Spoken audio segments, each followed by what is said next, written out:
Hello साथियों, आपका तैयारी अच्छा से चल रहा होगा, हमें ये उम्मीद है। आप प्रीवियस ईयर्स क्वेश्चंस तथा साइंस और मैथ के अदर क्वेश्चंस भी पूरी अच्छी ढंग से कर रहे होंगे। हम आपके बीच साइंस का कुछ और क्वेश्चन लेकर आए हैं।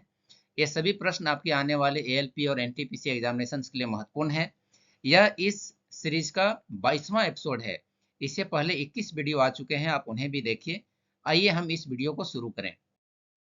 प्रश्न कहता है, वॉशिंग मशीन वॉशिंग मशीन किस कार्य पर आधारित है? वॉशिंग मशीन का कार्य किस सिद्धांत पर आधारित है? तो यह सही जवाब है इसका अपकेंद्रण सिद्धांत पर। किस पर? अपकेंद्रण सिद्धांत पर। अगला प्रश्न है, चंद्रमा पर वायुमंडल नहीं होने का क्या कारण है? चंद्रमा पर वायुमंडल नहीं होने का क्या कारण है? इसका कारण है इस पर गैस अणुओं का पलायन। इस पर गैस अणुओं का पलायन वेग उनके मर्ग उनके वर्ग मध्य मूल वेग से कम होता है। मतलब वहां पर गैस के अणु का पलायन वेग उनके मध्य वर्ग मूल वेग से कम होता है। वहां गैस का अणु रहते ही नहीं है।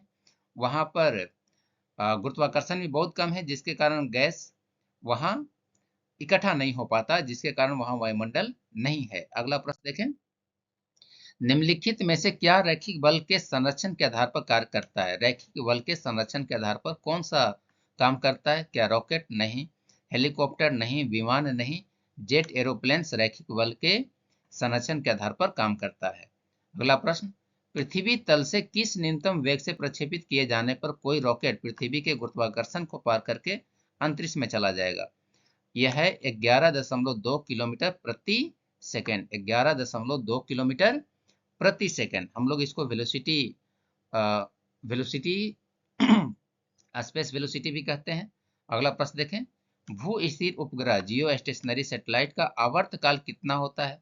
जियो स्टेशनरी सैटेलाइट पृथ्वी के चारों तरफ एक चक्कर लेने में 24 घंटे का समय लेते हैं। अगला प्रश्न, किसी पृथ्वी को 11.2 किलोमीटर प्रति सेकंड की वेग से फेंका जाए, किसी पिंड को पृथ्वी से 11.2 किलोमीटर प्रति सेकंड के वेग से फेंका जाए तो वह पृथ्वी के गुरुत्वाकर्षण से बाहर चला जाएगा और पृथ्वी पर कभी नहीं लौटेगा। अगला प्रश्न देखा जाए। प्रश्न कहता है, जब एक पत्थर को चांद की सतह से पृथ्वी पर लाया जाता है तो इसका भार तो बदल जाएगा, बिल्कुल बदल जाएगा, परंतु द्रव्यमान वही रहेगा। भार इसलिए बदल जाएगा क्योंकि चंद्रमा पर जो गुरुत्वाकर्षण है वह 1/6 है पृथ्वी पृथ्वी के तुलना में। अगला प्रश्न, किसी लिफ्ट में बैठे हुए व्यक्ति को अपना भार अधिक कब महसूस होगा? जब लिफ्ट त्वरित गति से ऊपर की ओर जा रही होगी तब। जब लिफ्ट त्वरित गति से नीचे की ओर आएगा तब तो भारहीन महसूस करेगा, लेकिन भार अधिक महसूस कब होगा उसको?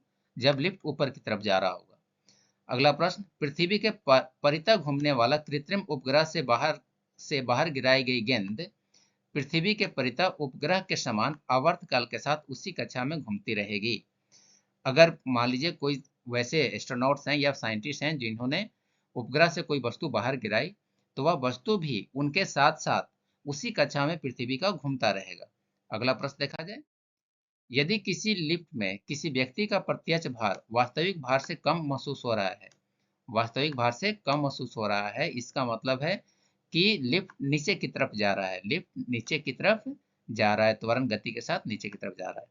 अगला प्रश्न, किसी तुल्यकारी उपग्रह या किसी सैटेलाइट पृथ्वी की सतह से ऊंचाई लगभग कितनी होती है?